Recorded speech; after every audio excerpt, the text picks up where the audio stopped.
When they start talking, when the people who I fight, when they start talking, that's when y'all get them.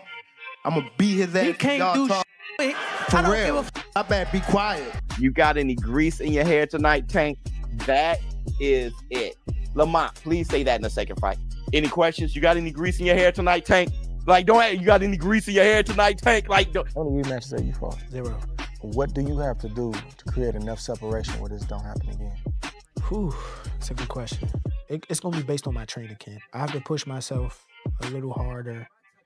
If that didn't give me the win, and I have room. I definitely have room.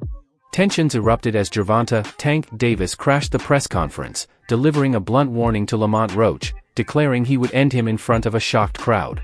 The atmosphere was intense, thick with emotion and unresolved conflict, as the fighters locked eyes before their rematch. With cameras flashing and fans holding their breath, Davis made it clear he wasn't there for talk, he came to send a message. What followed was a heated exchange that reignited the boxing world, setting the stage for a grudge match driven by pride, rivalry, and unfinished business. What's good, guys? Red Corner Boxing here. So the Ring Magazine has today confirmed that Gervonta "Tank" Davis versus Lamont Roach Jr. 2 will take place on August the 16th in Las Vegas, Nevada. It's a great fight. We need to see it again. Who wins it and how, lads? Let us know here on Red Corner Boxing. Promoter Gary Jonas shed some light on the negotiations for the rematch. While he didn't give too many details, Jonas did say that the second bout between Davis and Roach Jr. is all but finalized. Let's hear what he got to say right now. Important question on everyone's mind. How close is the rematch? How big will it be? How close is it to getting done? Very close. It's in my mind, it's a done deal, but there are formalities, but it's a done deal, and it's not far off. The rematch between Gervonta Davis and Lamont Roach Jr., originally set for June 21, 2025, at the T-Mobile Arena in Las Vegas, was postponed due to multiple factors. Chief among them was Davis's request for more preparation time, feeling he needed additional training to be fully ready. Financial difficulties faced by premier boxing champions, the event's promoter, also played a role in the delay. As a result, the bout was rescheduled for August 16, 2025, with Las Vegas remaining the host city. The rematch is highly anticipated following the controversial draw in their first clash. One coming up with I Tank hope he and don't Roach. fight Lamont, actually. Like, I hope he don't get in the ring with him again. Because at the end of the day, if he lose, it's just going to look bad on the fight with me. So, it's going to look like somebody else already did it. You want Tank to knock you out, yo. I ain't even gonna lie to you. I heard him say before. I didn't say, like, yo, I want to fight Tank. And that's nice, but why do you want Tank to knock you out so bad? Like, Look. That sound good. That sound real good. But he's too little. Too little. I promise you he's too little. Lamont is signed and ready to go for the rematch, correct? We y'all Tank play so many head games, it's not even fun. Let me tell you something, bro.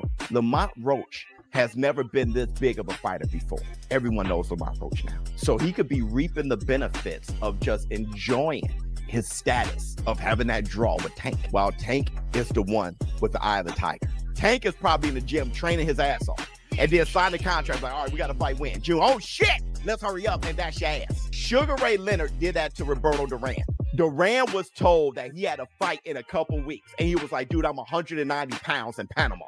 Which is why Roberto Duran was out of shape in the No Mas fight and was like, no mas. So Tank could be over there working, sign the contract in 3 weeks, and all of a sudden Lamont Roach got to put a training camp together. Their first clash on March 1, 2025, at the Barclays Center in Brooklyn ended in a majority draw, leaving fans and analysts split. One judge had it 115 to 113 for Davis, while the other two scored it 114 to 114. A key point of controversy came in the 9th round when Davis took a knee following a jab from Roach, an incident the referee didn't rule as a knockdown, igniting debate across the boxing community. Davis fighting a minus 1600 as your main event odds is crazy to me, dude. That's crazy. That underdog lived up to the hype. He ended up, overperforming. Lamont Roach, credit to him, all this other stuff. And it took some politics to keep Davis as champion.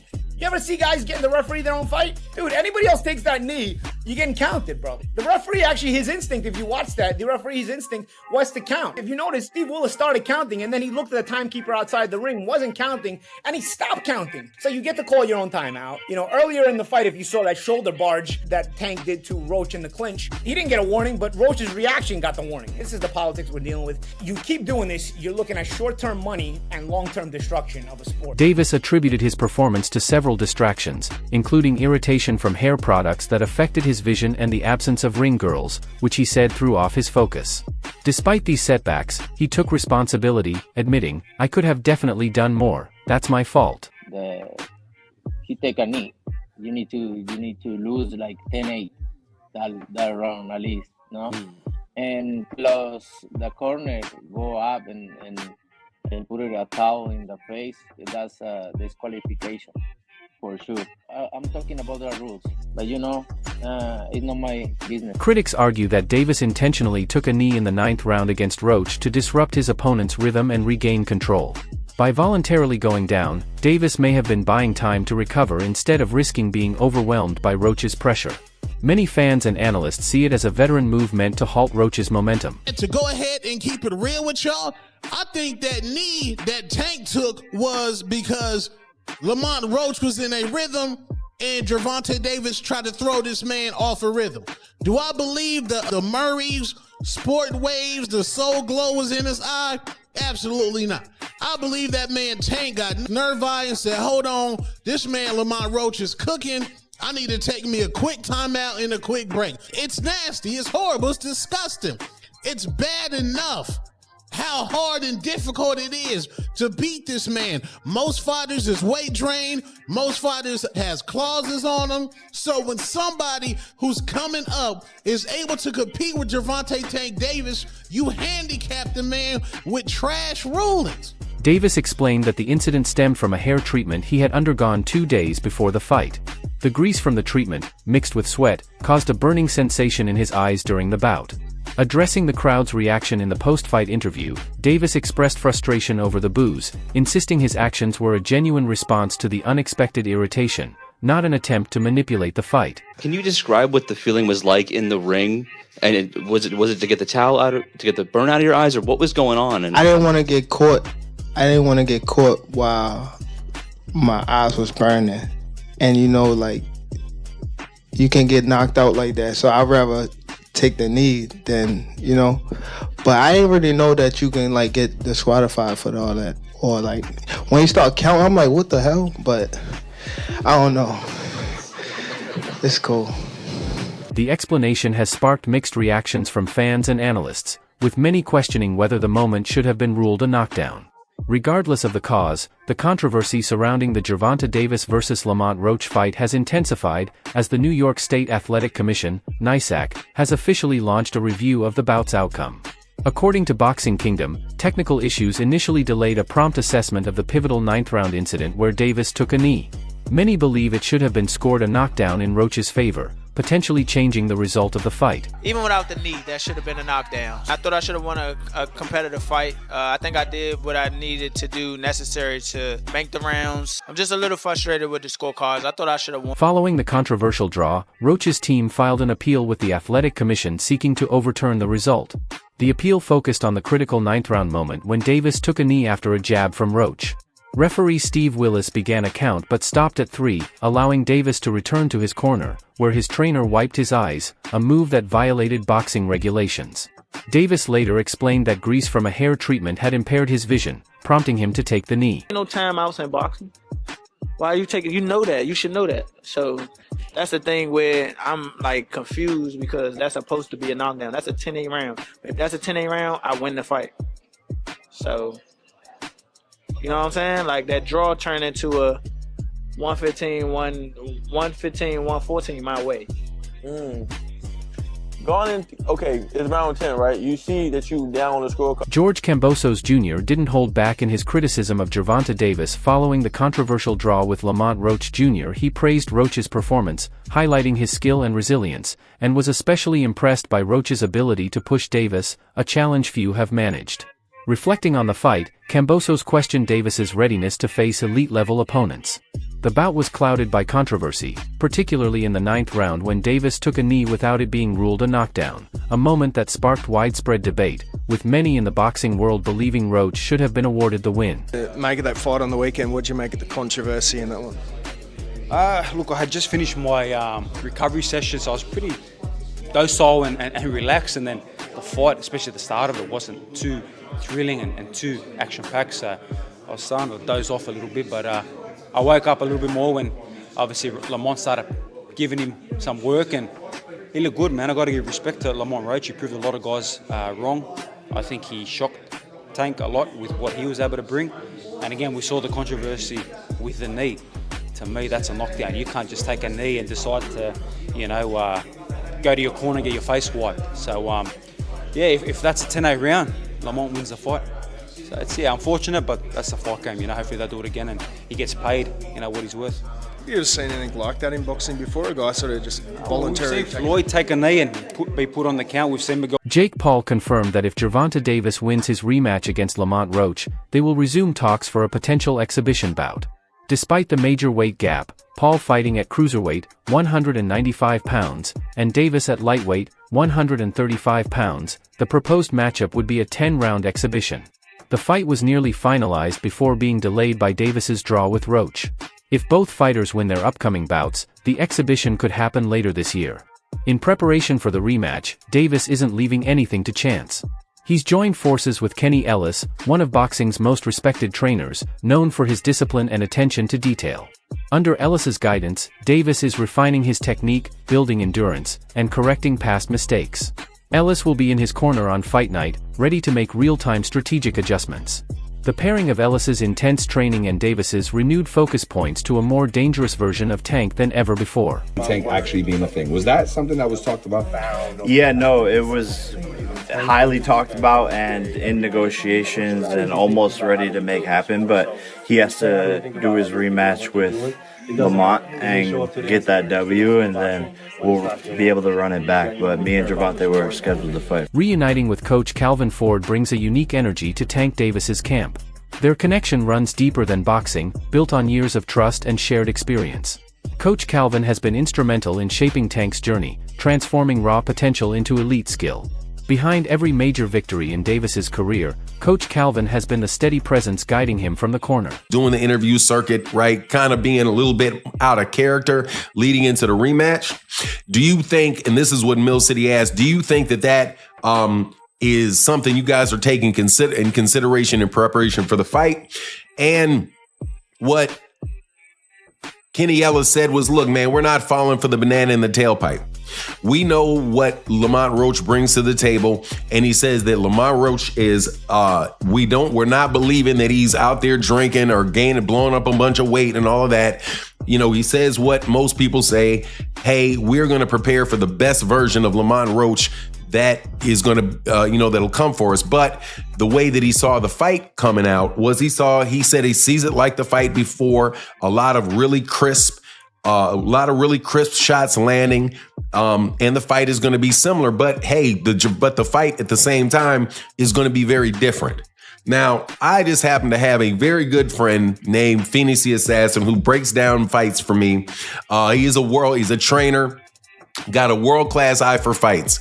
And what he speculated should be the difference between the first fight and the second fight for Gervonta is that Gervonta is going to need to spend a lot more time fighting on the outside and scoring points for a longer period of time on the outside, and then making sure that, and basically forcing Lamont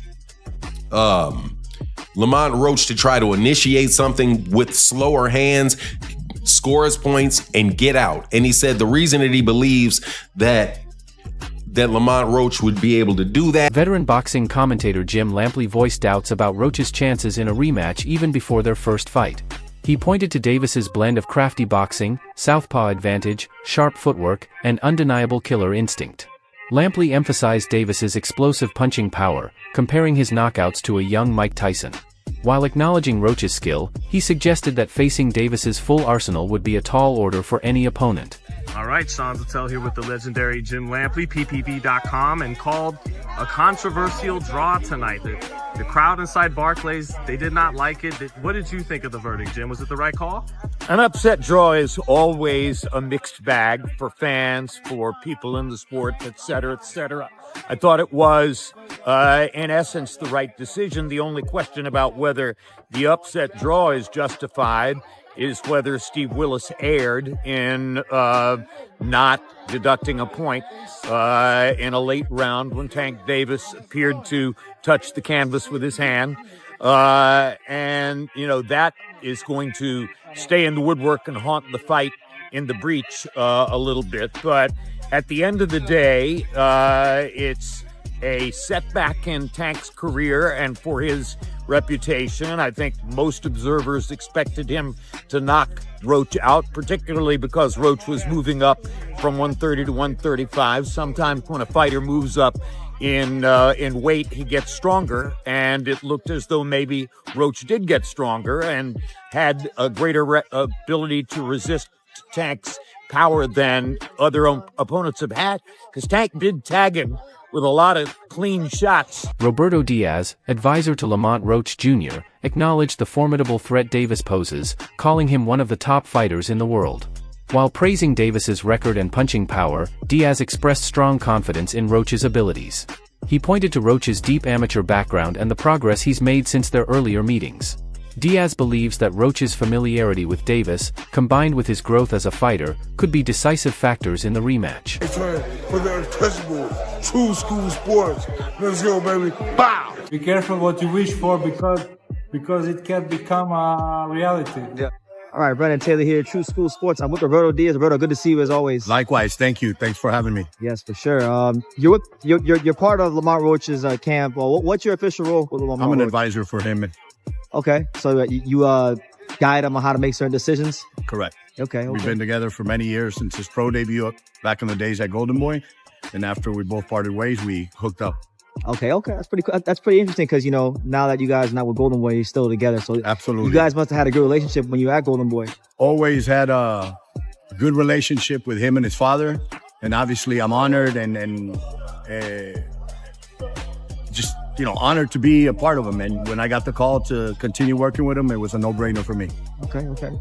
A lot of the boxing media and the boxing fans are overlooking Lamont Roach, and they're angry that Tank isn't getting fights against Shakur Stevenson, Keyshawn Davis, these kind of guys. But what can you, from someone that's been with him from the beginning, what can you say about the talent level of Lamont Roach? I don't blame the fans, but it's a little bit of the unknown for them. It's a little bit of they don't know who he is. On Saturday night, they're going to know who he is. They're going to respect him, and they're going to become fans. Mm-hmm. One thing about Lamont is he fought all the styles. The kid has the talent. The kid has the want, but he's never had the opportunity to be on this type of stage. Mm-hmm. Now it is. Now it's on him. He's put in the work. The talent's there. The hunger's there. He knows what a win means. And here's where it's important. The fans are okay not to know, because until they are introduced, like they know who Shakur is, they know who these other guys is. They'll know on Saturday. But most importantly, Tank knows what he's facing because he brought in two of the best trainers in boxing. Not one, but two, because he knows what he has in front of him. Kenny Ellis, a coach in Davis's camp, defended the selection of Roach as an opponent, highlighting his credentials as a 7-time national champion with an outstanding pedigree. Ellis noted that while some fans may criticize the matchup, underestimating Roach would be a serious mistake. He emphasized that both fighters have evolved since their amateur days and suggested the rematch would be a true display of their growth and adaptability. Match with Roach is bigger than perhaps a Shakur Stevenson fight now? Yeah, for sure. Tell me why. Tell me. He got in the ring. He got in the ring with Tank with no hesitation. Okay. For the hell of a fight. You know, everybody want to see it again. And Shakur's last 3 fights, they criticized him. You know. Mm-hmm.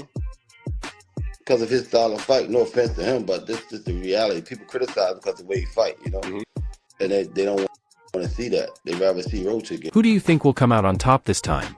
Share your thoughts in the comments below.